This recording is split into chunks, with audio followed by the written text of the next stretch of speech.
to Russian Foreign Minister that in case of any act of aggression by India, there should be no doubt in anyone's mind that Pakistan will do nothing. Pakistan, let me tell you, Pakistan will resolutely defend its sovereignty and territorial integrity in exercise of the inherent right of self-defense as enshrined in the Article 51 of the UN Charter.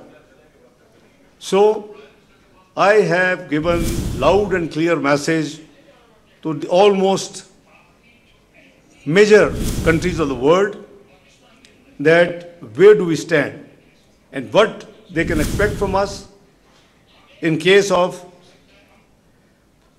Let me also tell you something that Alhamdulillah, we are absolutely alert. We are absolutely in a position. Our armed forces are, ready. And there has been an attempt. Between the night 29th and 30th of April, we had credible news of some misplay or adventurism by Indian Air Force.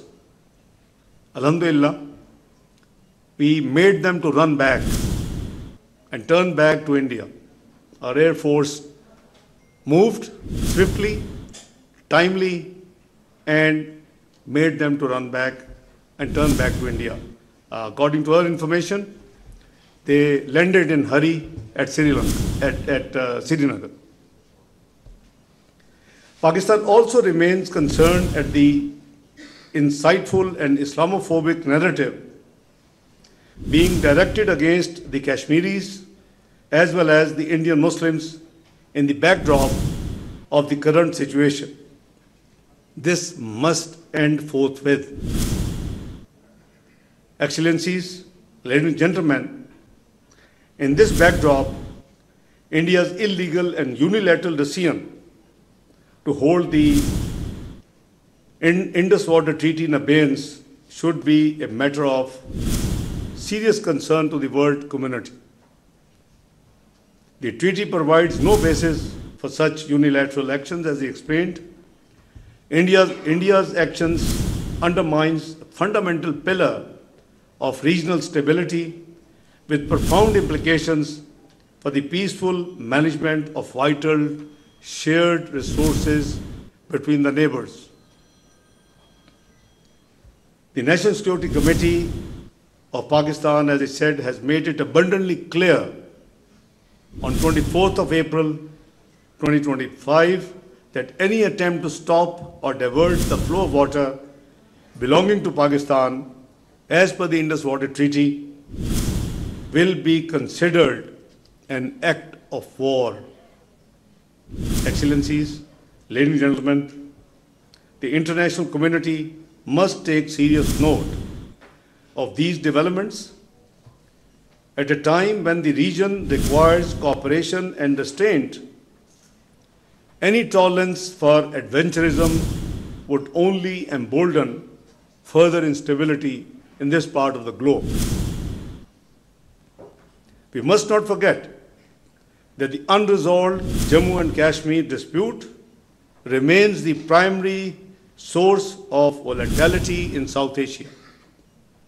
There is an urgent need for renewed and concerted efforts under United Nations auspices to secure a just, lasting, and peaceful resolution of this dispute in accordance with the relevant UN Security Council resolutions and the aspirations of the Kashmiri people. Excellencies, ladies and gentlemen, the challenges being faced by our region as well as those at the global level can only be addressed through a renewed recourse to multilateralism. There is a need for universal and consistent adherence to the fundamental principles of the UN Charter, self-determination of the peoples, non-use of threat of force, respect for the sovereignty and territorial integrity of all states, non-interference in their internal affairs, and peaceful settlement of disputes. As I speak, millions of Palestinians are enduring unparalleled suffering. Thousands have lost their lives. Many more have been injured, and millions have been displaced. Humanitarian aid is being deliberately denied to millions in dire need, and humanitarian workers are being targeted with impunity. You have seen what's going on with UNRWA. You must speak, and speak with one voice, to demand an immediate and permanent ceasefire in Gaza and ensure free flow of humanitarian assistance and lifting of all barriers. We ourselves have been experiencing this problem. We have sent almost 1.5 consignments at different times. First we were sending to Gaza through Egypt. Problems erupted. I had to engage Amman. We started sending consignments through Amman. Then issue expanded to Lebanon. We sent our consignments to Lebanon and followed by Syria.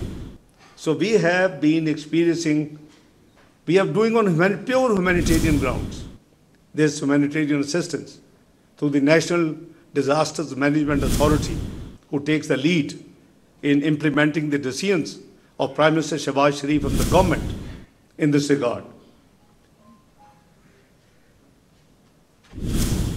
So I personally believe that lasting peace in the region cannot be achieved without allowing Palestinians to exercise their inalienable right to self-determination for a viable, secure, contiguous, and sovereign state of Palestine on the basis of pre-1967 borders and with Al-Quds Al-Sharif as its capital, in accordance with the relevant UN resolutions.